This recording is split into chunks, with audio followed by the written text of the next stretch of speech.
Now, there is some new faces that weren't here last night, so we'll just have a quick little recap. Barbara, who are you? I've got one. My name is Barbara O'Neill, and I'm married to Michael O'Neill, and Michael and I run a health retreat just 1 hour west of Kempsey. Kempsey is exactly halfway between Sydney and Brisbane on the east coast of Australia. And we have 450 acres. We've bought an Aboriginal boarding school that had gone into receivership, so we've got a lot of buildings and it's in a beautiful area. And people come to our health retreat for either 1 or 2 week programs. They go through a detox, couple of days of juices, and then vegetarian food. They have massages and steam baths every afternoon, so there's a variety of things that we do. And how long have you been there? We've been in that area for, I think, about 15 years now, and before that we ran a health retreat in Melbourne for 5 years.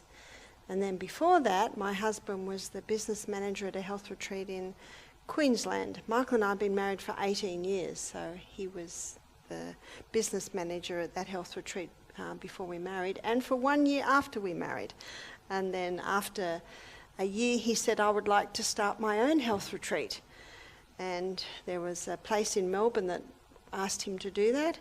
And I said, who will be your health director? He said, you. I said, oh, no, I'm just a mother that helps other mothers. He said, you'll be good, and he left the room. That was it. So I, with great fear and trepidation, I think my lectures were very, very simple back then. And I think the best way to learn is to teach. Well, it seems to have been going all right for you. So, yes. We do have a couple of questions, but before that, afterwards tonight we're going to have some nice cool water with some minted water, I think it is. Minted water, so hang around and get rehydrated. And there's also some books and DVDs out there that you might be interested in, so take a look at them. There was a couple of questions from last night. If you have questions, the question box is out the back too, so you can put your questions out there for us. The 2 questions that came from yesterday was, does sugar cause type 2 diabetes? It's a very good question, and I'll be answering it in the lecture this evening. But it has a big contributing effect. And our second question was, what causes fluid retention, especially in the legs? Believe it or not, I'm covering that tomorrow night when I look at heart health. Because when I look at heart health, I'll be talking about water and salt, and fluid retention is all about the kidneys and water and salt, and so I'll be covering that tomorrow night. Okay, so if they ask that question, they'll just have to come tomorrow night as well. All right, over to you. Thank you. The beauty of the lectures is I'm able to cover it in detail. There's an old proverb, it's Proverbs 14 verse 6 that says, knowledge is easy to him that understands. And that's one of my favourite proverbs, because when you understand how the body works, when you understand the functions of the body, then you automatically have the knowledge on how to treat the body. Now, before we begin, it is my habit, I ask God to come and teach us. So please bow your heads for a moment. Father in heaven, thank you so much for this body. Thank you for this opportunity to look at it, to discuss it and learn more about it. I pray that you'll help us to understand these things tonight. In Jesus' name, amen.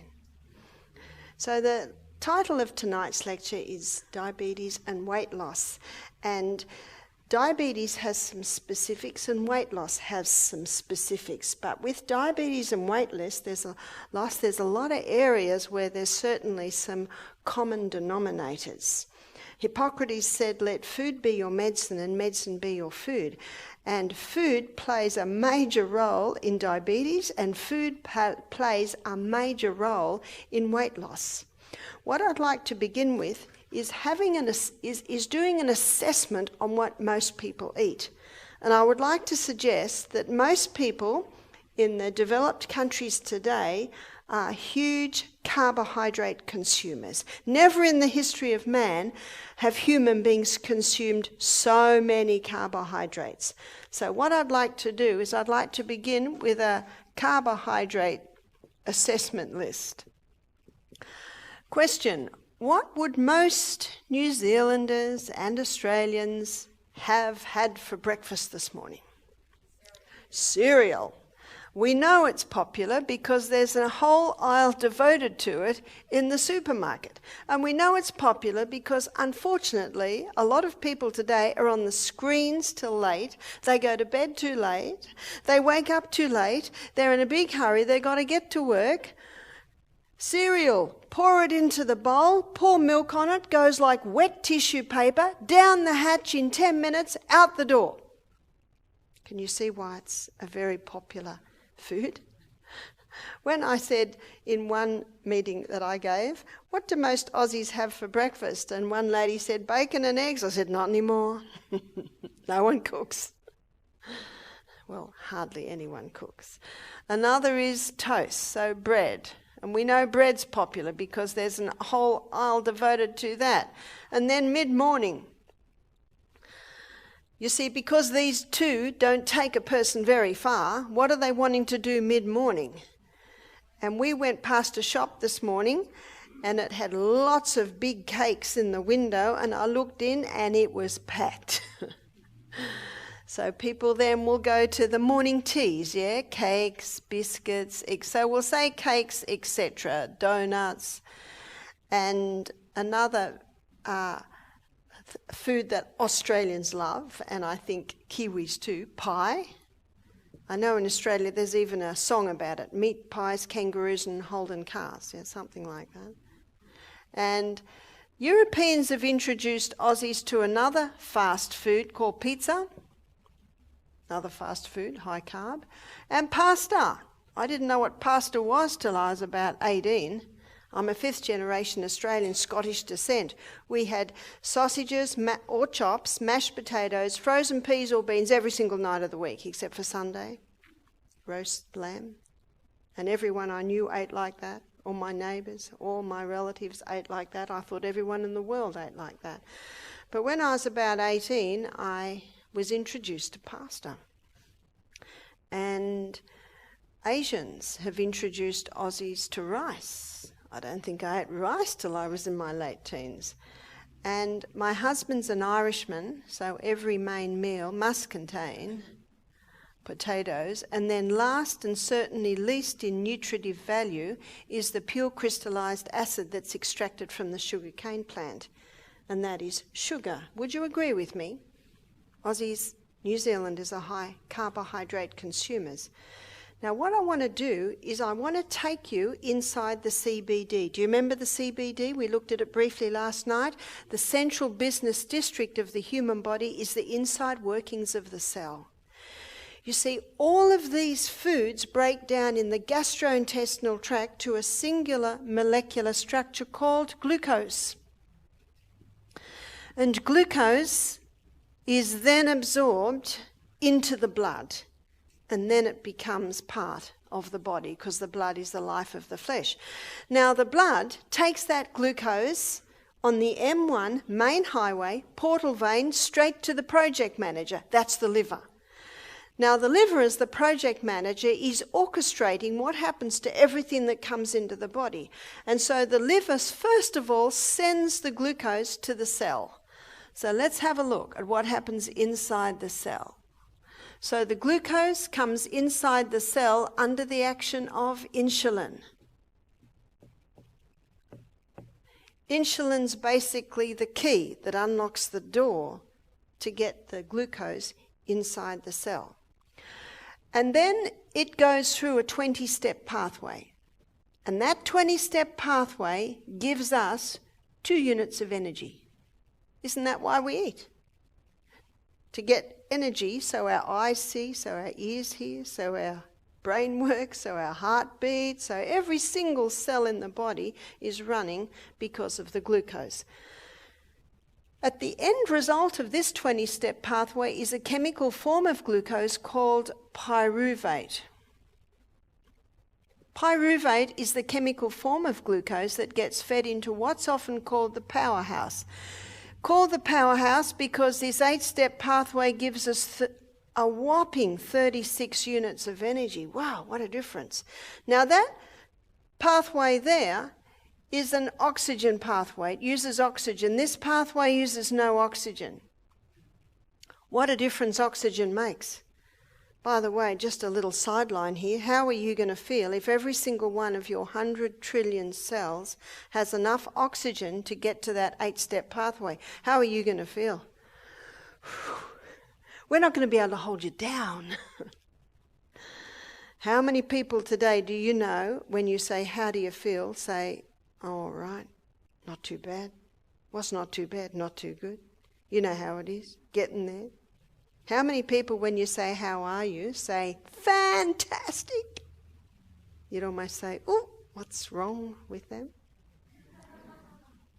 Oxygen is a very powerful thing, it's oxygen. I have to hold myself back here because we're not talking about oxygen right now, we're talking about glucose. But the oxygen explains why so much more energy. So that's the first place that the liver will send the glucose is down the pathway to give us energy. So number one, that is where the glucose goes to the cell. But only so much glucose can be fed through the pathway.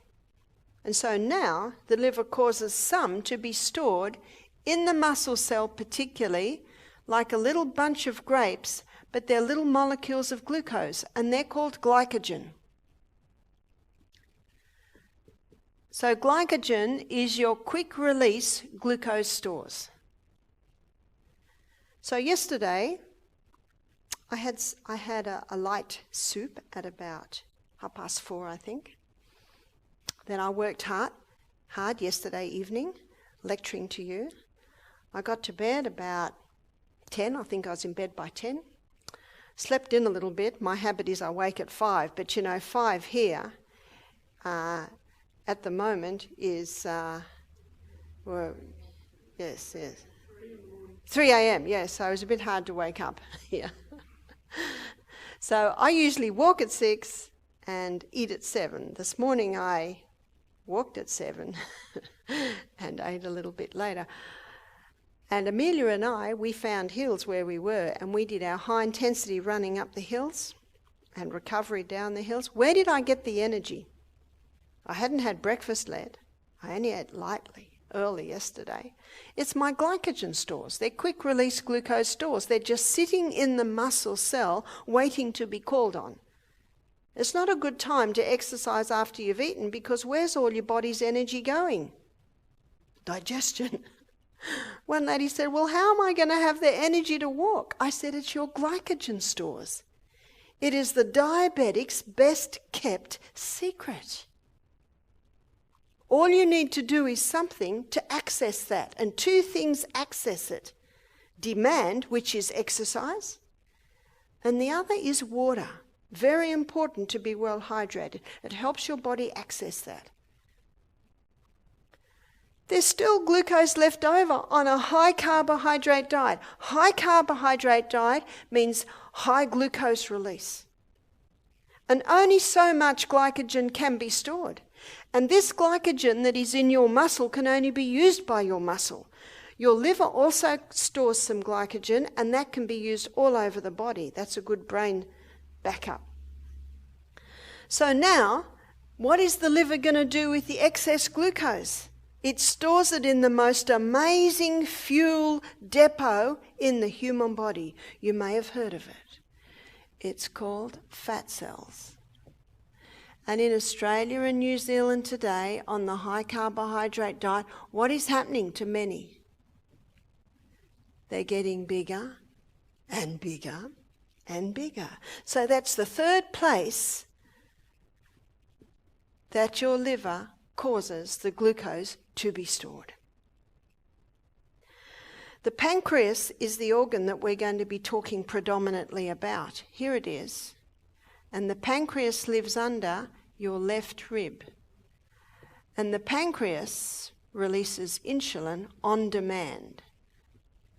And so looking at this equation, high glucose demands high insulin. You see that? And one of the amazing things about these fat cells, they don't need insulin to get in, and they don't need sodium. So when this cell starts to get a little bit weary, because you can imagine high carbohydrate, high glucose, high insulin, and the cell is getting so much insulin, and it's already got its fuel, it's already got the stores, so something called insulin resistance steps in. You've heard of insulin resistance? It's almost as if the cell says, I'm sick of the sight of you. I'm sick of the sight of you. We've already got our fuel. We've already got our glycogen stores. So insulin resistance sets up in the cell. But there's another cell that says, just come right on in. No need for insulin. No need for sodium. Just come right in. Who is that? That's the fat cell. So this cell, it needs insulin and it needs sodium. But this cell, it doesn't need any. So what's happening now is you've got insulin resistance. Insulin can't get that glucose in. The glucose is going round and round. Blood sugar levels remain high. Brain says, more insulin, because the brain thinks, it's not getting in. We must need more insulin. And so what's happening here, we've got a problem. More high glucose, more insulin's released. The cell's saying, you're not coming in here. We've seen enough of you. So what's happening over here? Come on in, just come on in. They're getting bigger and bigger and bigger. And eventually, the pancreas just wears out. And the pancreas just says, I'm done. I'm done. I'm not doing this anymore. And it becomes depleted, it becomes worn out. Do you know that one diabetes mellitus means sweet urine? You see, there's just so much glucose running around, it can't go anywhere, and so what happens is the body starts to urinate it out. Sweet urine, glucose in the urine. And one of the signs of diabetes is huge amounts of water. So the body starts saying, we've got to have more and more and more water, and the person actually starts getting very, very tired because hardly anything's happening in here because of the insulin resistance they're set up. It's a terrible situation. The current figures are 400 diabetics diagnosed every week in Australia. That's alarming, isn't it? There was no diabetes until sugar was well established, because what happens when sugar goes into the body, blood glucose levels rise dramatically. This is not a red pen, is it? Anyway, should be red. Blue blood, royal. Blood glucose levels rise dramatically. So very quickly the brain says, quick pancreas, release insulin. And because there was so much glucose, huge amounts of insulins are released. And now blood glucose levels go down. Because remember what insulin does? It's the key that unlocks the door to get the glucose into the cell, into storage, or over here as storage. And so because there was so much insulin released, blood glucose levels now are going too low. Now we've got another crisis.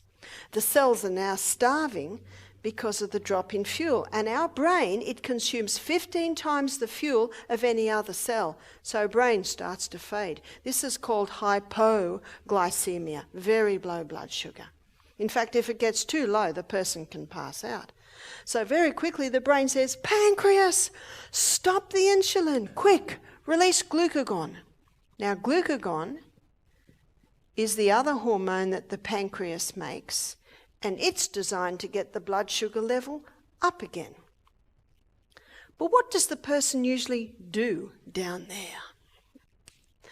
Have a lolly, have a biscuit, have a Mars bar, have a Coke, have a quick sweet, yeah? What happens then? Up again. What does the brain go? Oh no, now we're too high. Stop the glucagon, release the insulin. Oh no, now we're too low. Stop the insulin. Can you see what's happening? Up, down, up, down. It's called this biochemical whiplash. Up, down. How does the person feel up there? Spun up like a top. How does the person feel down there? Oh, they're passing out. A man said to me one day, Barbara, he was a diabetic. He said, I had a diabetic crash on the bus today. I said, really? What time? 3 o'clock in the afternoon. I said, oh, what did you have for lunch? Why am I asking that? Because the last thing he ate is what's going to do it. He cleared his throat. He obviously didn't want to tell me. He said, 2 donuts and a can of Coke. I said, aha. Now I know what caused your crash. It went so high and it was so dangerous, that high, that the body reacted as in a crisis, releasing too much insulin, and where did he go? Now, if someone had a diabetic crash in front of me, I'd reach into their pocket, get the lolly or the sugar, put it into their mouth. It would save their life. As they came round, I would say to them, would you like me to show you how to prevent that ever happening again? It's like the young man, Dan. He came to our health retreat 2 years ago. He's a type 1 diabetic. He'd had type 1 diabetes since he was 15. He got it from a very strong course of antibiotics. Some drugs have a side effect of killing off the beta cells in the pancreas. He came to our retreat. He's 20. He's a little overweight. Can you see why he's a little overweight? High insulin it's a one-set mind. I must store, I must store, I must store. Very difficult to lose weight when there's high insulin. He was with us for 4 weeks. He did 2 weeks on the program and he helped in the garden for 2 weeks. First week, if he got a blood sugar level low in the middle of the night, he would wake up and he would take a lolly. He was a very quiet man. I didn't actually know it was happening, but we're not Starlick 13. We don't go through your bags. He said it would always give him a headache because the blood sugar level would go bang. And he'd go back to sleep. Second week, he decided to try an apple. Now, in the middle of the night, it takes a long time to eat an apple. That would get his blood sugar level up, but he wouldn't get the headache. The third week, he tried something different. If he got a blood sugar level low in the middle of the night, he would jump out of bed and do 30 push-ups. Got his blood sugar level up again. Where did that come from? What happened when he did 30 push-ups? What did it access, students? His glycogen stores. Whew! He told me one morning that he got up and his blood glucose levels were 3. Now 3 is nearly passing out. He had a couple of big glasses of water, had a little bit of Celtic salt first. I'll talk about that in a minute. Helps to get the water inside the cell, all those minerals. Put his joggers on and went on a high intensity run. And I'll talk about that in a minute too. High intensity up the hill, slow down the hill. High intensity up the hill. That high intensity, what did it access? His glycogen stores. He came back, took his blood glucose levels, they were 9. From 3 to 9, and he'd had nothing to eat. Now, he's a very shy man and a very quiet man. By the third week, he said to me, why hasn't anyone told me about glycogen? It's the best kept secret, is these glycogen stores. Now, we had a diabetic nurse doing our program, and when she heard what he was doing, she said, this is very dangerous. He said, is it? He said, well, if you think it's dangerous, go running with an apple in your pocket. He was excited, so excited. He was accessing his glycogen stores, but he was also eating a food program that was very low in carbohydrates. Way back in the 80s, Dr. Atkins showed this. In fact, Dr. Atkins, he did it for weight loss. He stopped the carbs to lose weight because he theorised if I stop the carbs, and don't have the glucose coming in, my body will start to eat the fat stores. That was he theorised. He did it on himself. And it worked. So what did he eat? You might not know what his full diet was. He ate a high fibre diet. 3 cups of vegetables a day with the exclusion of the potato. The wild yam, sweet potato, you called it kumara, is that how you say it?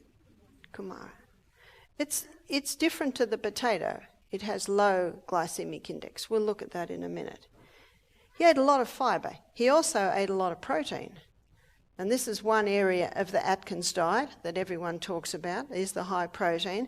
And he was also eating quite generous amounts of fat.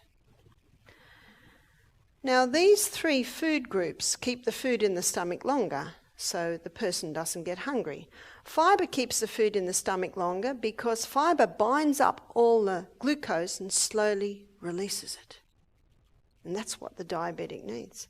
Protein is the food that's broken down in the stomach. So when you have protein in your food, it keeps the food in the stomach longer. Fat keeps the food in the stomach longer because it coats the food. And that's very good news because it means you can go quite a distance between meals. And the fact is we have one stomach and one stomach only. And it takes about 3 to 4 hours to digest a meal, and then the stomach loves a 1 hour rest. Now, the cows can eat all day because they've got about 5 stomachs, but not human beings. So Atkins found, and the paleo diet says much the same thing, the FODMAP diet says much the same thing. So there are many authors today who are doctors with decades of clinical practice up their sleeve who are basically saying the same thing. You see, these 3 food groups keep the food in the stomach longer. Important point on a weight loss program. These 3 food groups also are the essential food groups. Why essential? Well, fibre is essential because fibre keeps that colon moving, and it's pretty important that the plumbing's working well. Fibre stimulates movement in the colon. Fibre also sweeps the colon. And it's also in the fibre part of your food that you'll find a lot of your nutrients intensified. Now, I do not eat the skin of pineapples and oranges and mangoes and pawpaws. But when I was a little girl, Mum peeled everything. But we don't peel a lot of things. We don't peel potatoes today, do we? I mostly don't peel cucumbers. I don't peel carrots. So that's what I mean by the skins. And they're basically one of the highest fibre. Fibre is essential. Protein is essential. Yesterday we looked at the DNA. We looked at how the crossword bands are made up of amino acid. The new cell is built up by amino acid breakdown from the protein we eat. 50% of the membrane around every cell in the body is made up of protein. That's pretty important. In fact, once you take the water out, protein is the main substance that our body is made up of. Protein is essential. You cannot heal without protein. You cannot build new cells without protein. 50% of the membrane around every cell in the body is fat, except for the brain cell. The membrane around each cell in the brain is 70% fat. Did you know the brain is the fattiest organ in the body, and the brain loves fat? Got that? Now, there are fats and there are fats. And the best fats are the fats that come from the hand of the Creator in your nuts and your seeds and your avocados and your coconuts. And the 2 concentrated fats that are the best fats are your coconut oil and your olive oil. Both oils have been used for centuries. And the cultures that use these oils always had fine health. Fat is an essential nutrient. Your sex hormones are made from fat. Your stress hormones are made from fat. It's pretty important. They're the 3 essential food groups. But what Atkins found in his research, and there are many today who are claiming the same thing, is that your non-essential food group is carbohydrates. Last year, Catalyst, August, you can go to iView and still see this, a show called Fat or Fiction, and there was a a nutritionist, professor of nutritionist, he said, you can live very, very well without 1 dot of carbohydrates. Now let me very quickly get a balance on this. Carbohydrates are not bad. Got that? They're not bad. It's only when they're overdone and refined. And can you see what most people are doing today? It's overdone, and in a lot of cases, it's refined. But I have even found people to overdo the unrefined. What a relief. My husband would never forgive me if there were no potatoes at their main meal. We love the carbs. They're only a problem if they're overdone and refined. So considering the 3 essential food groups and considering the non-essential food group, if someone wanted to lose weight quickly, what would they drastically drop? The carbs. If someone wanted to conquer diabetes quickly, what would they drastically drop? The carbs. The carbs. And very safely too. I've seen it happen hundreds of times. Hundreds of times. And it's not forever. Once you've conquered your diabetes, you can start to slip in a little bit more carbs. Once you've conquered your weight, you can start to slip in a little bit more carbs. I eat a very low carbohydrate diet. I'm not overweight. I'm not a diabetic. I just love it because I have so much energy. What's the old saying? If you're on a good thing, stick to it. The Bible says in 1 Thessalonians 5:21, prove all things and hold fast to that which is good. It's Old English. It means if it works, keep at it. One lady said, do you ever step sideways? I said, why would I? I enjoy so much what this does for me. Atkins, the FODMAP, paleo diet, I'm sure we've all heard of it. There's even paleo restaurants today. They all advocate meat for protein, yep. And I'm a vegetarian. How can you do this on a vegetarian diet? To do it on a vegetarian diet, we need to have a look at vegetarian protein. And we're going to go to Genesis 1:29, where God tells Adam and Eve what to eat. So we're going to look at the food, we're going to look at the protein content, and we're going to look at the carbohydrate content. Thank you. And God said to Adam and Eve, behold, I've given you every herb-bearing seed which is upon the face of the earth. What's a herb-bearing seed? A herb-bearing seed is a grain. So there's one. Another herb-bearing seed is a legume. Another herb-bearing seed is a seed. So what's the grain? Wheat, rye, barley, oats, amaranth, buckwheat, millet, quinoa, so many grains.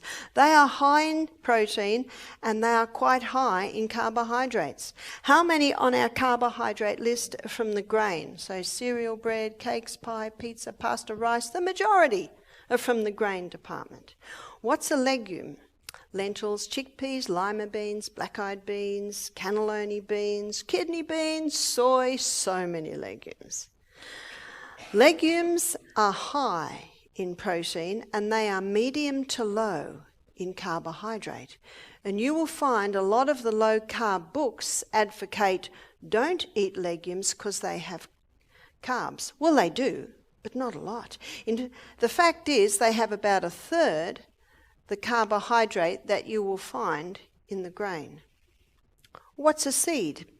Sesame seed, sunflower seed. Did you know that the sesame seed is phenomenally high in calcium? And a nice way to have that is tahini. My kids used to love tahini and honey on bread. You can make some beautiful dressings with tahini. A lot of Lebanese food uses tahini. Something like 1,400 milligrams of calcium in a cup. That's pretty phenomenal. Milk doesn't come anywhere near it. Milk has calcium that can be accessed if you've got 5 stomachs. But we don't, do we? The countries in this world with the highest incidence of osteoporosis are the highest consumers of cow's milk. Cow's milk's excellent milk for calves. Got that? But the milk you buy in the supermarket, which is homogenised and pasteurised, if that's given to a baby calf, that calf dies. Bit scary, isn't it? Pumpkin seed. Did you know that pumpkin seed has something like 41 grams of protein to a cup? It's higher than any meats, is the humble pumpkin seed. So pumpkin seed, sunflower seed, chia seed, flaxseed or linseed. These seeds are high in protein and they are low in carbohydrate. God said, "Behold, I've given you every herb-bearing seed which is upon the face of the earth, and every tree, in the which of the tree is a fruit-bearing seed." What's a fruit-bearing seed? There's your nut.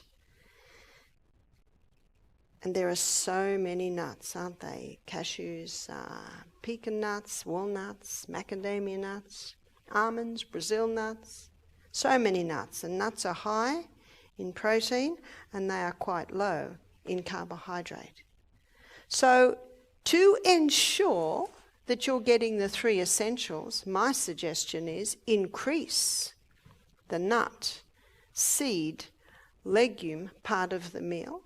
And to ensure you don't overdo the non-essential, decrease the decrease the grain part of the meal. That's an easy way to do it. Easy way. For lunch today, I had a big salad. I had a tahini salad dressing. I had some black-eyed beans with kale and zucchini, tomato and onion and fresh basil. Delicious. And then we had fresh sweet corn. Now that meal, very low in carbohydrates. We ate about 2:30 or 3.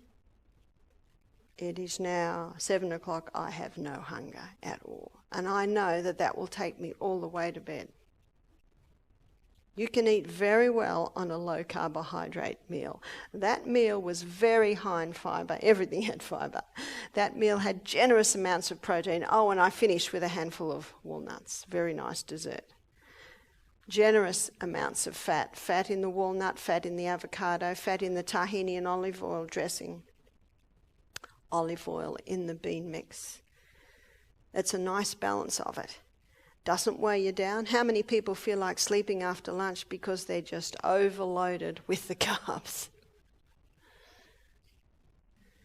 That's an easy way to do it.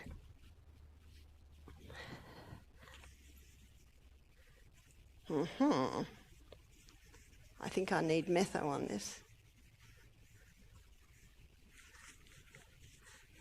It's not behaving.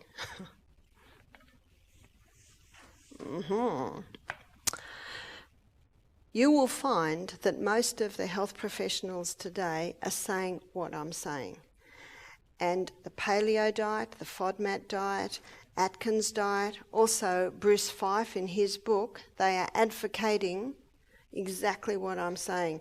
Now, these doctors have decades of clinical practice up their sleeve, but something else has come into the equation. Because Aussies and New Zealanders have been eating sugar for a long, long time. What else has come into the equation is a grain that you will find, if you wouldn't mind working away at that, you will find most cereals are made out of this grain. You will find most breads are made out of this grain. Most cakes are made out of this grain. Pies and pizza are made out of this grain. Pasta is made out of this grain. So all from here. They are all made out of that grain. Can anyone guess what it is? It's wheat. One man said to me, "But Barbara, God made wheat." I said, "He did, but not this one." One lady said to me, "But the Bible talks about, Jesus says, I am the bread of life. Bread is the staff of life." I said, "It was in Jesus' day, but it is not anymore." Let me give you the wheat story. In the 1950s, a group of scientists in Mexico put wheat through intensive crossbreeding. And this intensive crossbreeding produced a wheat with a high yield. Now, they did it to save the starvation crisis. Now, I don't know if you remember, if you say my era, when I was a little girl, wheat grew this high. And if you go and look at wheat today, do you know how high it grows? Only that high. Maybe they don't grow a lot of wheat in New Zealand. In Australia, the big wheat grows. You see, at first, with the high yield, the stalk would break because it had such a heavy yield. So they went back to the drawing board and they came up with a plant that only grew this high, had a very thick stem, and it could hold the high yield. And a couple of weeks ago, we had a wheat farmer do our program. He said, "You're right, my brother and I are wheat farmers. We have been for many years." He said, "Sometimes we get 10-fold more grain per acre." Can you see why the farmers love it? And so it was in about the 1970s that this wheat went worldwide. In 1969, Dr. Norman Bulag got a Nobel Prize for his hybridised wheat. So by the 1990s, in Australia, in New Zealand, every cereal, every bread, every cake, every pie, every pizza, every donut, every biscuit, every pasta, what's it made out of? The hybridised wheat. Now, what happened with this hybridised wheat? I'll just wipe that off. What happened with this hybridised wheat? What was never addressed was the effect on the human body, the effect on the gut. And what this hybridised wheat produced was a type of starch. It's called amylopectin. Amylopectin A is the starch found in this hybridised wheat. Now, amylopectin A gets the blood sugar level up very high, very fast, and you've always get a corresponding dump. Amylopectin B is what's found in bananas and potatoes. And amylopectin B, it gets it up fairly high, not as high, and so you get a drop too, but not as low. You see that? Amylopectin C is what is found in chickpeas, lima beans, legumes, and it gets a nice steady rise and steady drop. Now, because of that amylopectin A, it has a very high reading on the glycemic index. Are you familiar with the glycemic index? Because the glycemic index of foods is how quickly the food breaks down to glucose in the blood. So your baseline for glycemic index is 55. So anything below 55 is low. Anything above 55 is high. Let me give you an illustration. Cherries are 26. In fact, in most of the low-carb books, they advocate the only fruit to eat is blueberries, blackberries, strawberries, cherries, because they're very low on the glycemic index.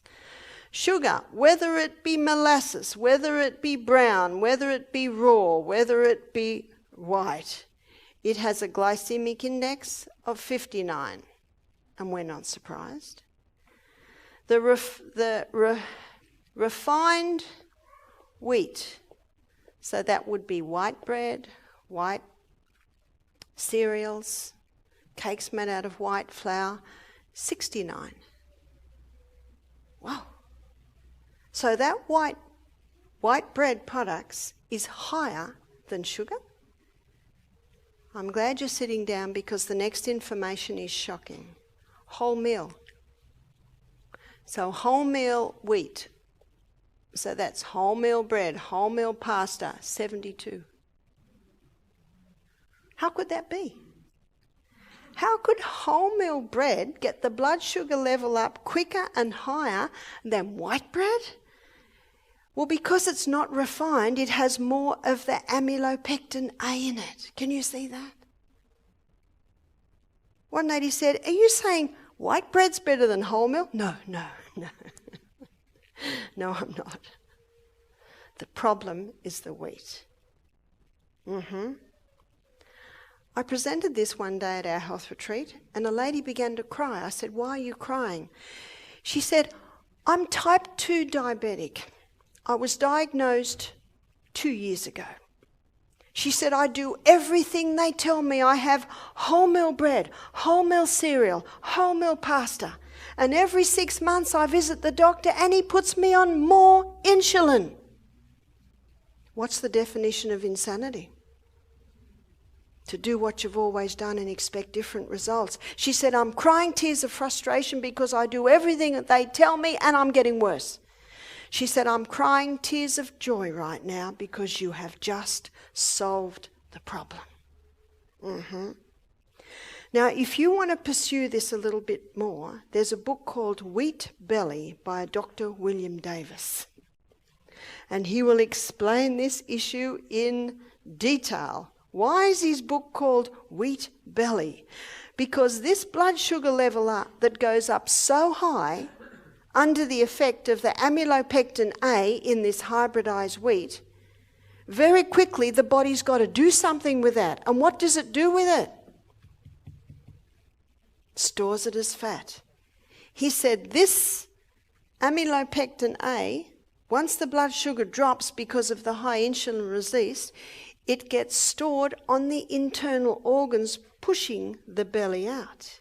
But not only that, it's a type of visceral fat that gets stored on the belly. So you got a double whammy of pushing it out. In his book Wheat Belly, Dr. William Davis must say the term wheat belly nearly every page. He has decades of clinical practice up his sleeve.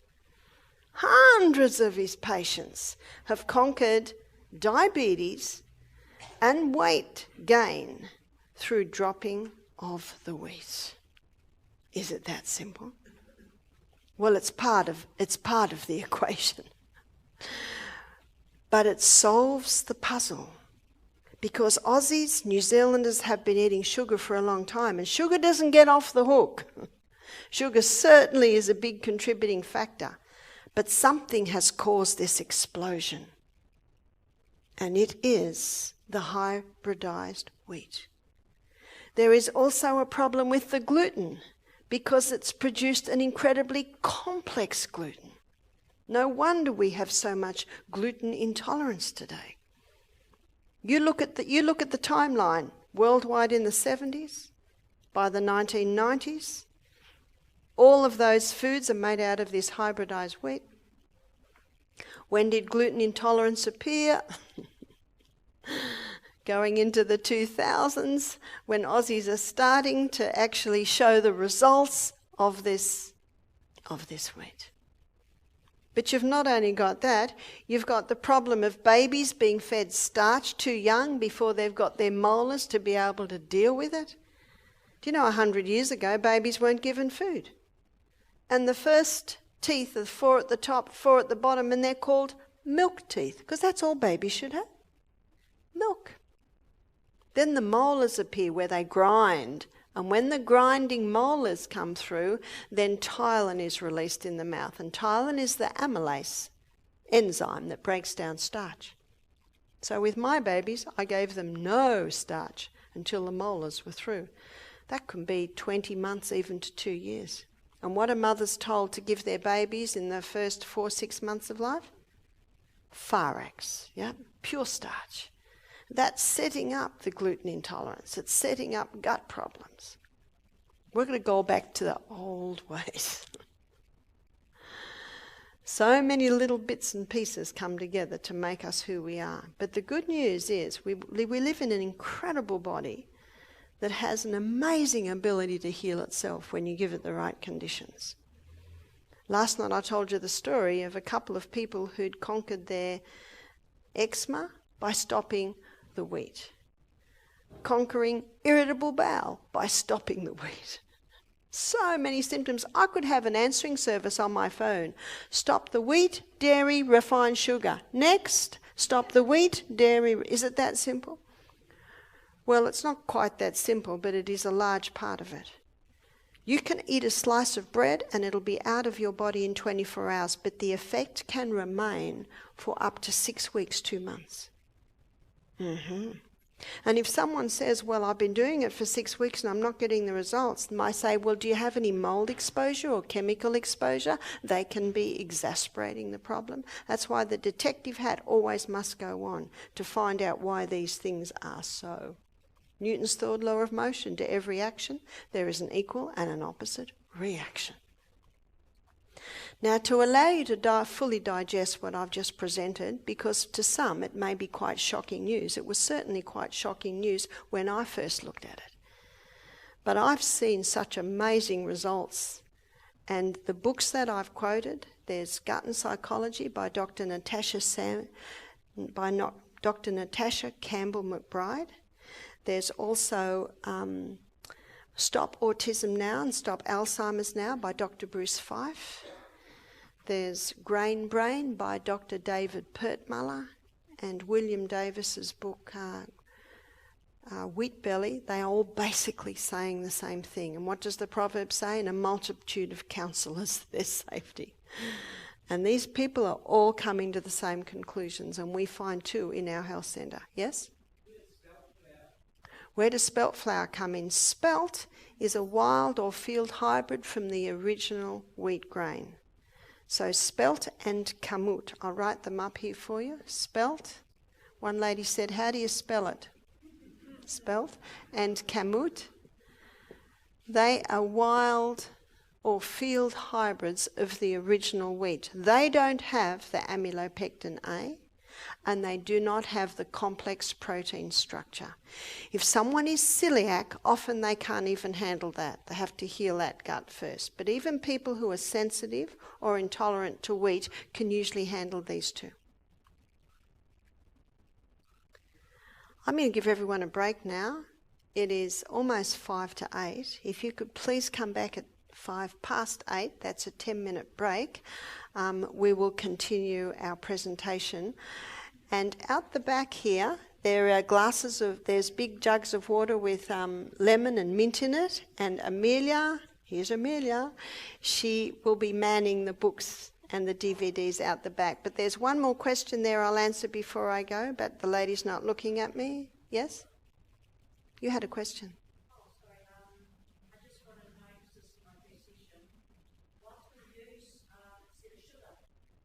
That's a good question, and I'll cover that in our next section. Thank you. Have a good break. Oh, there's one more question, yes?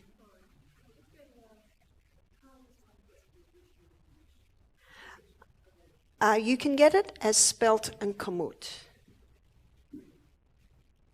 The original wheat was called Enkhorn, which is almost impossible to get now. But these two have wild hybrids from the Emma wheat. So you can put these names into the web and you might find them somewhere.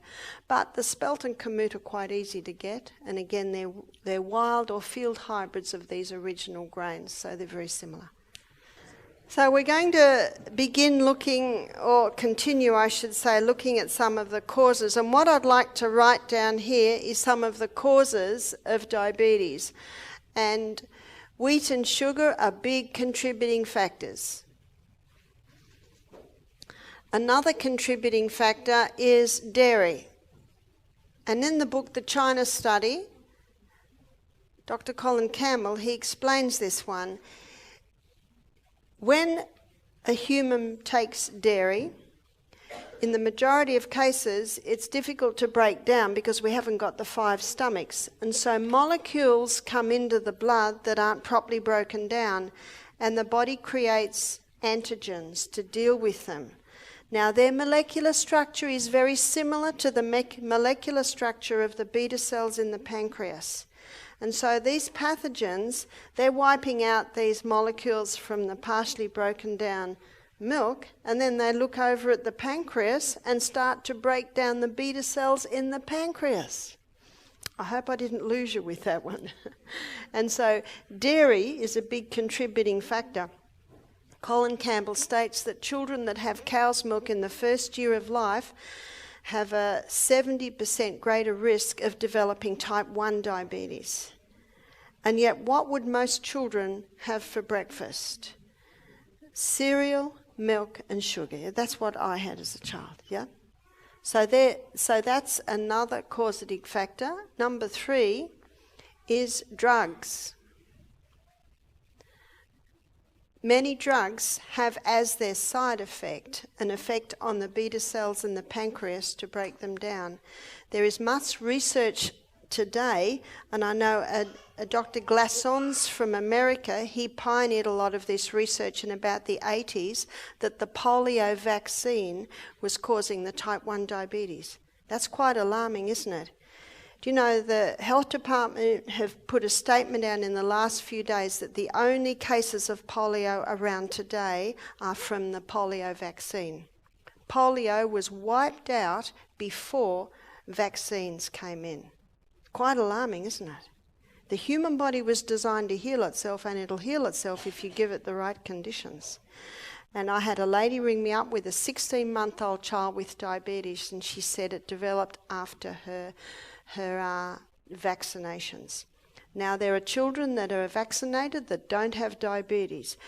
It's like this really. It's the best way to explain it. A whole lot of little threads come together to make a strong rope, and a strong man cannot break that rope.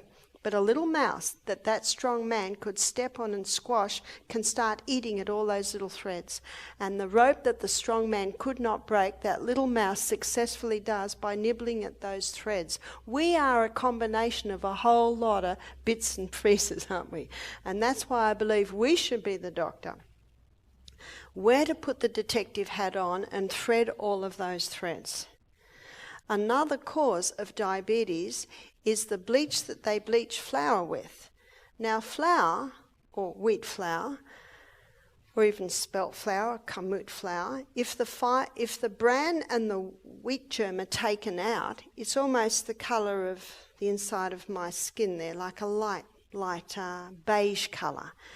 And so they wanted the wheat or the flour white. So they bleach it with a bleach called alloxan. And alloxan, the research is showing now, kills the beta cells in the pancreas. So another reason why this wheat is contributing to it. And so, number one, to get a turnaround with diabetes is the wheat and the sugar must stop, the dairy must stop, and ideally the drugs stop. Now, some people are on medications that cannot be stopped straight away. Some medications can be stopped straight away, and that's why it is good to get some advice on that. The medications that must not be stopped straight away are things like antidepressants, things like your cortisone drugs. There can be a major reaction if you stop them.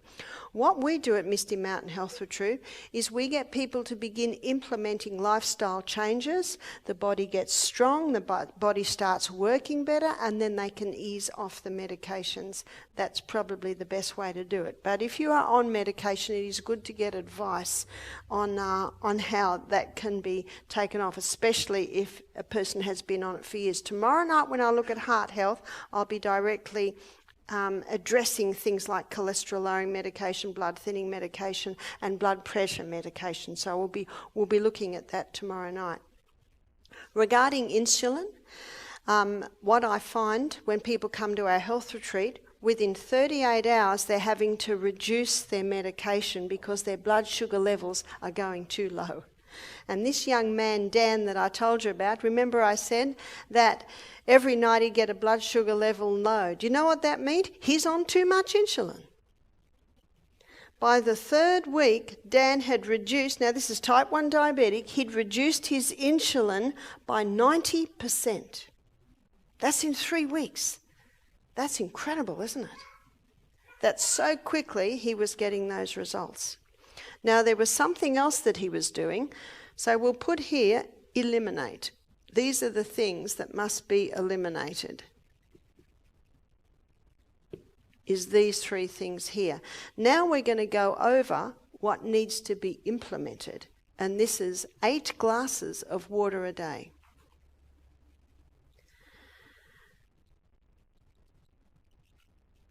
Now, some people look at that and feel overwhelmed. In this weather it's not hard though, is it? But in the middle of winter, it's a little bit harder. Now, the best way to get that water in is little by little by little. One lady said, I can't drink water, it makes me feel sick. I can't drink water, it bloats me. And then I found out she would drink 500 mils all at once. Now, if I have a plant that's a bit dry and I put 500 mils all in at once, what happens? Where does the water go? It all runs down the bottom. But if I come to that dry plant and put a little bit in, and then a bit later a little bit more, I can get 500 mils into that plant without any overflow. So little by little by little. I find it difficult to drink a whole lot of water at once, but I've just got my water bottle always by me. I sip here, I have a little bit more there, I have a little bit more there. I just have it always by me. And you'll be amazed how much water you can get into your body. Have it in the car, have it at the desk, have it in the kitchen, have it out in the garden. Just have it always there, a couple of sips at a time.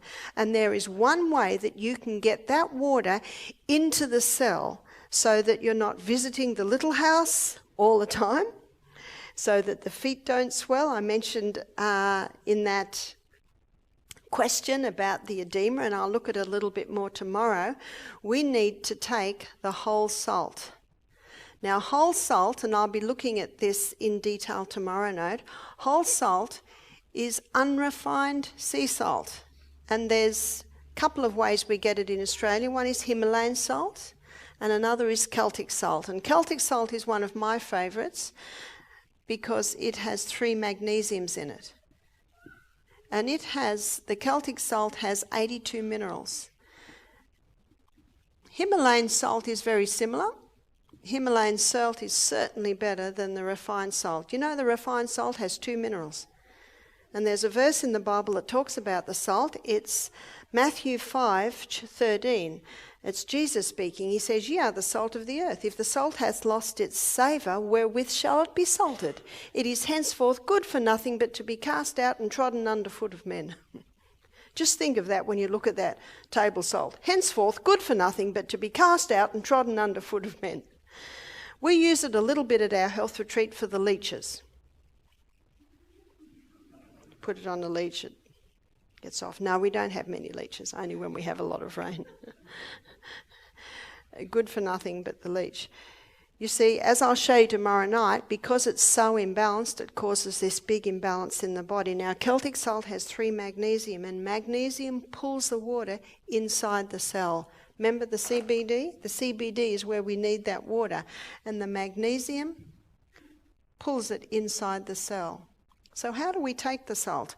I take a crystal of Celtic salt on my tongue before every glass of water that I drink. Now, I did say I sipped, but every time I start a new glass, I'll put a crystal on my tongue and I'll drink a few mouthfuls, then I'll drink a few more mouthfuls. When I've done a cup, then I'll have another crystal of salt. You see, we are so mineral deficient today because the soils are deficient, the plants are deficient, and if you have a crystal of Celtic salt on your tongue before you drink every glass of water, all you will do is replace the minerals you lost yesterday. Especially do you need it in this hot weather because you are perspiring. Have you ever tasted your perspiration? It's very salty. So you think about it, we're salty people. We need that salt. And that salt allows the water to be taken inside the cell. Now this cell, I'm talking about your pancreatic cells. The pancreas cannot make these hormones to balance the blood sugar levels unless it has adequate minerals. And the best place, the cheapest place, the most effective place is in the salts, because we need the minerals in a way that the body can use them. And because they are in the way that they are found in the body, when you take it, it liquefies and it gets through the membrane of the cell, gets that water inside the cell. It's well documented. It's the quickest way to hydrate a body, is to take that salt. If you were under the impression that salt was bad, and this is news to you, and you're used to no salt, my suggestion is start slowly. Just have the tiniest little bit, because your body, one of the most amazing things about the body is its ability to adapt and adjust. And the body, if your body's had no salt, it has adapted and adjusted to that, and as you'll see tomorrow night, at a cost. But now, if you want it to take the salt, which is a good idea to do because we need those minerals, there'll be a little bit of time getting the body to adapt and adjust back to that. But it is a delicious salt. It's very nice on your food as well, of course. So it's very important to take the salt. Another very important point of conquering diabetes, conquering weight, is exercise. And there is a type of exercise that gets the body up onto a more effective and better rate of running. There is a type of exercise that will stimulate the development of more insulin receptor sites.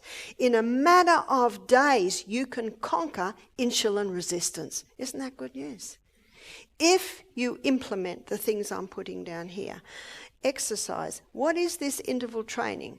Interval training, as the name implies, are intervals of high intensity and periods of recovery for a cycle. So a lot of the research with this has been done on exercise bikes, because I can testify it's not easy to run for 30 seconds. If you think to yourself, she doesn't know what she's talking about, I want you to try it tomorrow. In fact, at 20 seconds, my body is screaming at me, stop. But the type of exercise that's going to wake up that pancreas, the type of exercise that is going to wake up the insulin receptor sites on the cell and get them moving again, is the type of exercise that's very, very hard work. It's going to get you out of your comfort zone. Now, if you can't run, exercise bike. Can't exercise bike? Swim. Can't swim? Push-ups. Can't push-ups? Push-ups on the wall. Fitboard. You just got to find out what works for you. It may be a good idea to go to a gym and try different pieces of equipment and see what works for you. Then go home and we have Gumtree or eBay in Australia. You can buy second-hand pieces of equipment. But the exercise bike, most people find, is the easiest way to do this high intensity. If you can't do 30 seconds high intensity, start with 10 or start with 15. But remember, don't stop when your body tells you to. You push yourself a little bit more. It's that pushing of yourself that strengthens that heart, and I'll talk about it in detail again tomorrow night. But it's that pushing of yourself that's going to waken up the insulin receptor sites on the cell, and he's going to wake up that pancreas. Now, Dan told me that his doctor told him his pancreas was dead. 20. I said, is it gangrene? What's dead? If there's blood and if there's lymph going through that pancreas, there's life, and there is the ability to revive. The fact that he dropped his insulin by 90% by the 3rd week is an indication of what's starting to work. The pancreas. He adjusted it according to his blood sugar levels. They kept going lower and lower, so he'd go less, less, and that's how you do it. 30 seconds high intensity, 90 seconds recovery for about a cycle of 6. If at first you can't do a cycle of 6, do a cycle of 3. You just got to start with where you're at. Dr. Al says in his book PACE, his PACE means progressive acceleration of cardiopulmonary exertion. You don't have to repeat that back to me. Progressive, that means what you can't do now, you'll be able to do in a few days. Have you done the maths on that? Impressive, isn't it? What's this, 10 minutes a day? I'm a busy lady. I love it. I used to do 2K half-hour walk. Now I do 15 minutes. That's all I do. But I incorporate the high intensity. You got to work and work hard. And when Dan came back from his morning walk, his clothes were wet, and he was like this. This is working hard. What sort of effort do you think the Olympian athletes put into their training? They put everything into it. Now, we're training for something more important than the Olympic Games, you know that. We're training for life. We're training for quality of life. And what you do to your body now will determine how you spend those latter years. And each one of us have the opportunity that our latter years will be comfortable, will be enjoyable. Isn't that what God meant?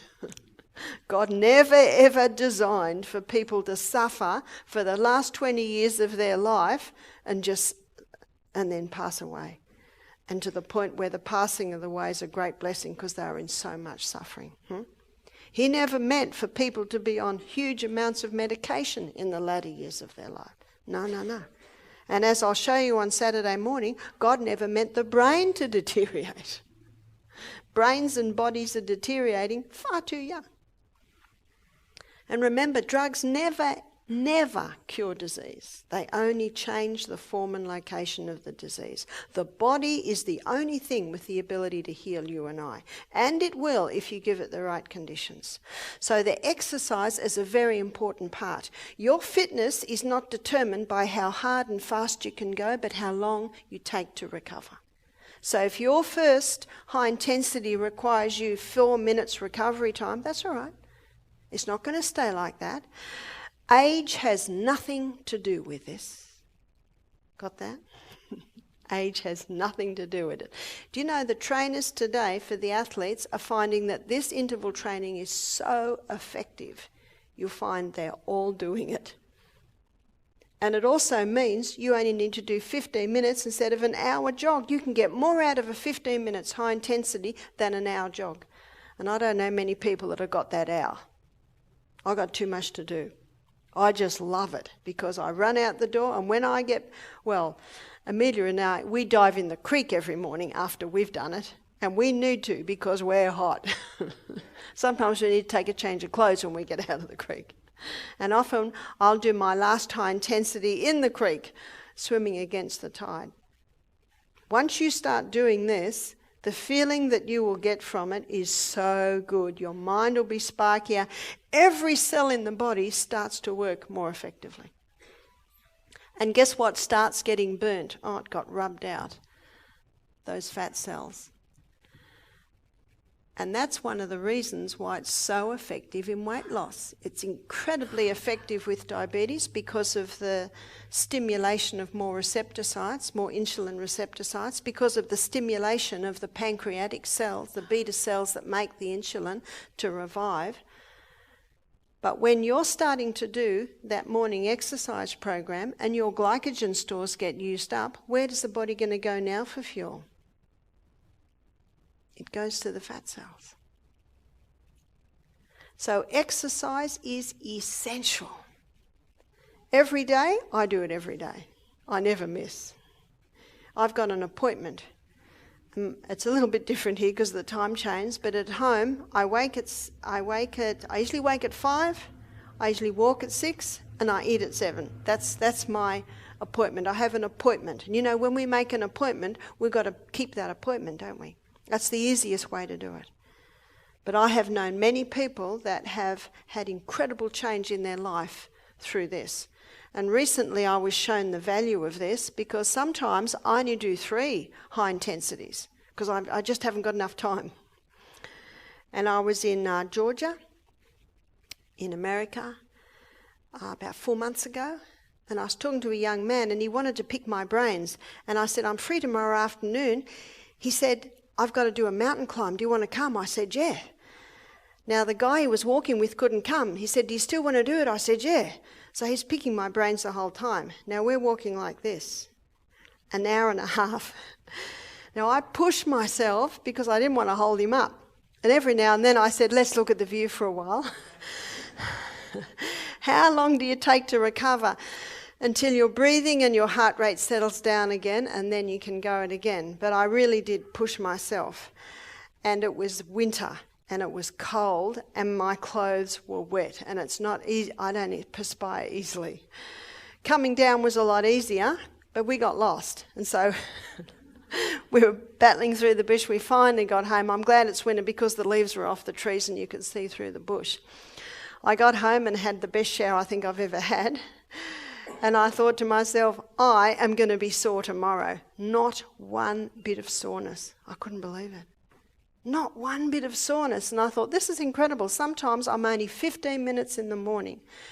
And yet that sort of training gets the body up onto a far more efficient and effective rate of running. So exercise, not negotiable. Again, if you're not fit, and you find it difficult, just do what you can, but push yourself a little bit more every day. Your heart will get stronger, your lungs will start working better, and when your lungs work better, what are you going to get more of? Oxygen.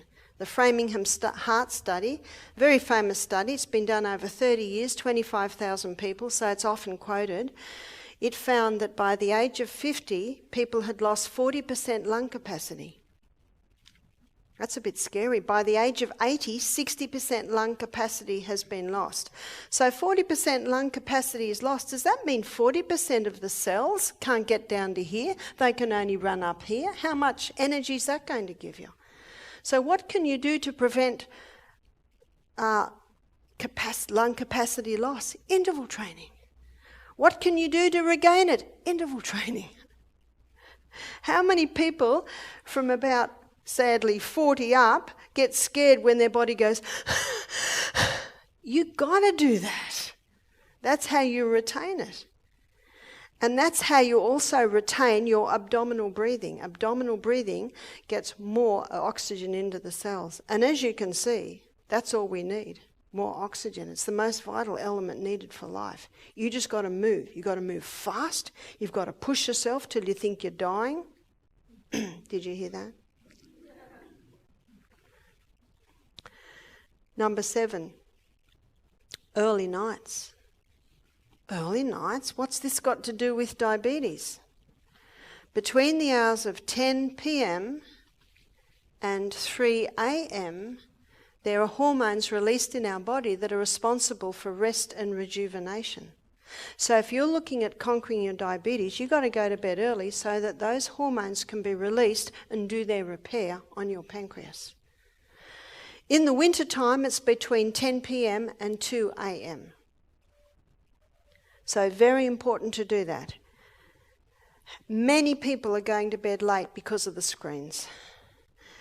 And when your eyes are on screens in these hours, that totally blocks your rest and rejuvenate nighttime hormones. It also increases learning capacity, also increases mood in the body. In my DVDs, I go into a little bit more detail on that one. But that's why early nights are important for any sort of repair and healing in the human body. Number 8. What I'd like to do now is I'd like to give you the sort of food to be eating to bring about repair in the human body. So this is a high fibre diet. So a high fibre diet, remember this, vegetables are high in fibre, high in minerals, low in sugars. And minerals are your healer, whereas fruit are high in fibre, high in sugars, low in minerals. So for a diabetic, for someone wanting to conquer weight in the body, they need to go more vegetables, less fruit. And ideally, low GI. So in here we put all your low GIs. So low GI fruits, there's fibre. Vegetables. One lady said, isn't carrot high? I said, you'd have to eat a truckload of carrots to get your blood sugar high. And all your plant-based food, so all your nuts, all your legumes, they're all high fibre, and all your whole grains. Now let me give you a list of grains that are the best grains. Your wholemeal rice, millet, and quinoa, spelt quinoa, buckwheat. There are so many grains that we can pursue. Be very cautious of gluten-free cakes, gluten-free breads, because they can have very high glycemic grains in them, and they're often loaded with sugar. So they're your best grains. Generous amounts of protein. So the best protein is found in your legumes. Let me give you a little tip with legumes. Most people don't know this. Let me tell you how I did the black-eyed beans for lunch today. I had them cooking in one pot. In the other pot, I had the tomato and the onion and the ginger and the garlic and the kale and the zucchini. And when the black-eyed beans were soft, I rinsed them and rinsed them and rinsed them and rinsed them. Did everyone get that? I'm washing away the dirty water. It is that water that causes most of the problems that people experience if they eat legumes.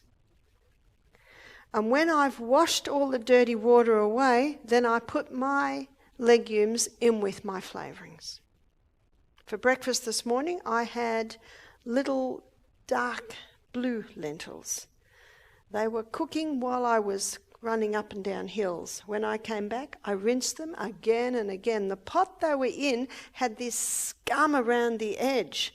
In fact, I scrubbed the pot clean, rinsed the lentils, put the lentils back in the pot, put oil, thyme and salt with it, and some parsley. Ladies, was it delicious? Delicious. It doesn't need much. And I'm climbing hills in the morning. I haven't got time to be cooking fancy things in the morning. So your legumes, most people don't realise that. My husband had a problem with lentils when we first married. So what I started to do, they were well rinsed, I just give him a little bit, a teaspoon. A couple of days later, 2 teaspoons, until eventually he can handle lentils quite well now. What about tofu? If you can get non-GMO, organically grown tofu, it's safe. Nuts and seeds. I think everyone should have about 8 to 10 nuts every meal. That's not hard, is it? Most people don't do it and then buy a packet of cashews and eat the whole lot. Yeah, just have a few every meal. It's a delicious ending to a meal. And healthy fats. And as I mentioned before, the healthy fats come from your nuts, your seeds, your avocados. And also, history shows us that the 2 oils that have been used for centuries, and the people that use these oils experienced incredible health, is the coconut oil and the olive oil. Now, Dr. Bruce Fife, he's written about 5 books on the coconut oil. Incredible information in those books. I think that man should be getting a Nobel Prize for the work he's done on coconut oil. Some say, but it's a saturated fat. Some say, but it'll give you heart disease. There is no proof of that. There is no proof of all of that. And you look at the island people. When Captain Cook arrived, he was confronted with the most magnificent specimens of humanity he had ever seen. What did they eat every meal? Every meal. Coconut. What's the size today of the island people? Oh, they're very big. What are they eating? Here it is. What have they stopped? The coconut. It's not the coconut, it's because they've stopped the coconut. That's the problem. And low carbs. What about sugars? Now, last night a man asked me about stevia. Now, stevia is a sugar that does not get a pancreatic response with insulin. If you use too much, it gets a bit of flavour, but I think it's a good idea to train the taste away from the sweets. If a person has a diabetic, they really have to be very cautious with even maple syrup or honey, the natural sugars. Some say, isn't sugar a natural sugar? Sugar is as closely related to the sugarcane plant as heroin is to the poppy plant. Nothing wrong with sugarcane. It's the pure acid that's been extracted, and that is the sugar. So for a diabetic, a little bit of sweetening, they could use stevia. Also coconut sugar or palm sugar, which is the nectar, crystallized nectar from the flower of the palm. So it's also an unrefined sugar. What about dried fruit with a diabetic? Don't touch it. Very high glycemic index. And remember, it's not forever. It's just until you conquer it. And once you've conquered it, then you may have a little bit. I have seen many conquer it. What about type 1 diabetes? I have seen type 1 and type 2 diabetes conquered. Sometimes if someone is doing all of this and still struggling, by the way, I'll also put, did I say low GI? 9. It's good to get a glycemic index and know the low GI foods. But I have seen type 1 and type 2 diabetics conquer their diabetes. It takes a little bit of work, but the results are well worth it. But sometimes if there's not getting results, one have to check that they don't have exposure to mold and they don't have exposure to chemicals. So the things to be eliminated, I don't know whether I'm going to be able to do this. And this is one more that I have not yet mentioned. And it's something that Australians and New Zealanders love, and it's something that should be eliminated, and that is caffeine. Was that a groan? There is a way to come off the coffee without suffering. People say, do you drink coffee, Barbara? I say, no, I just watch the people suffer. Don't we, Amelia? Day 1, Misty Mountain Health Retreat. More people suffer from caffeine withdrawals than any other withdrawal. We've had people come off ecstasy, heroin, methadone, marijuana, alcohol, cigarettes. No one suffers like the coffee drinker. But there is a way to get off it without suffering. And the reason why the diabetic must stop this is because it causes an insulin response. And we don't want that. Say a person's on 3 cups of coffee a day. Well, tomorrow, the first cup of coffee, they have half a teaspoon of coffee and half a teaspoon of something like Caro or Echo, those cereal alternatives, cereal beverages. You familiar with that? And then a couple of days later, a quarter of a teaspoon of coffee and 3/4 of the Caro or Echo. If someone's on 3 cups of coffee a day, in about 10 days they can be off it without any pain or suffering. If someone's having 1 cup of coffee a day, they often can be totally off it in 5 days. On Saturday morning, I'll be showing you how it causes a chemical imbalance in the brain, so a huge contributing factor to mental illness. And in Australia, the current figures are 50% of people suffering from mental illness. But an even scarier figure is 1,700 cases of Alzheimer's are being diagnosed every week in Australia, and it is a preventable disease. And if caught in early stages, it can even be turned around. That's good news. So these are the simple lifestyle changes that will ensure powerful weight loss and also a conquering of the diabetes. The pancreas has to be revived. It has to be allowed to recover. And when you implement these things here, you do that. Are there any questions before we close? Yes? Eggs. Eggs are probably one of the safest of the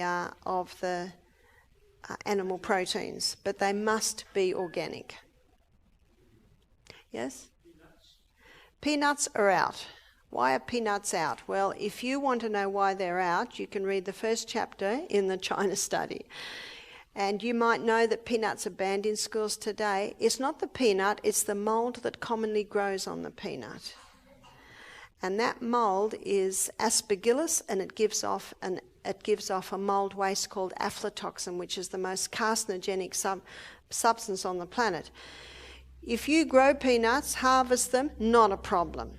The problem arises in the storage. Now, if you're feeling very sad right now because you love peanut butter, try macadamia butter, try cashew butter, and I think you'll find that they are just as nice, and yet they don't have the problem of the mould. There was one more question there. Yes? I was going to ask about the water and the salt. Yep. Would you say you've got a water bottle, would you just put the salt inside? No, you don't put the salt inside, and the reason is that magnesium is a water-hungry molecule and it'll dissolve in there. But when you put it on your tongue and drink it down, when it's on your tongue, already the mucous membranes in your mouth are taking in those minerals so that when you drink your water, it can take it inside the cell. Because we were meant to drink pure water. So it's just having that little bit. You know, the cows have their salt lick on the paddock. Adults, humans should have salt licks too. So we could put it on some chickpeas for kids and put it in the water. No, because we should not drink with our meals because it waters down our hydrochloric acid. But you give a child a bowl of salt, oh, they love it. They'll gladly take that salt. And after they've taken their salt, you won't have any trouble getting them to drink water. Yes?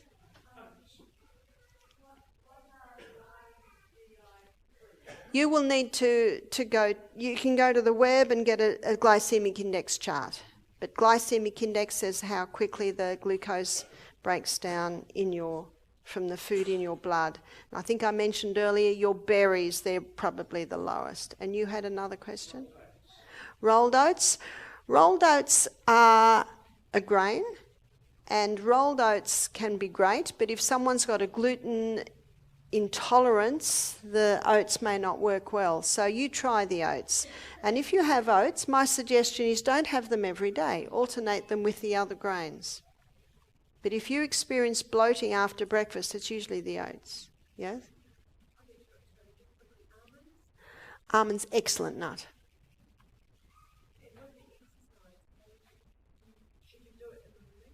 With exercise, should you do it in the morning, it's the best time, because you will reap the benefits all day long if you do it in the morning. But some people that get up very early for work, they might do it at lunchtime or after work. Yes? How fructose? Very good question. I'm actually out of time, so I'll answer this very quickly and then we must end. A lot of diabetics are going to fructose because it doesn't get an insulin response. But the only organ in the body that has fructose receptor sites is the liver. So this high fructose corn syrup that's going into a lot of breads and things today is causing fatty liver and causing liver damage, because the only organ that has fructose receptor sites is the liver. So when there's an overload of fructose, the liver has to store it as fat. So there's your fatty liver. So fructose is not a viable alternative to a sweetener. But thank you for your attention tonight. Please bow your heads as I close. Thank you, Father in heaven, for this amazing body, and thank you for this information on how to treat it and how to get better results out of it. We thank you for this in Jesus' name. Amen. Thank you.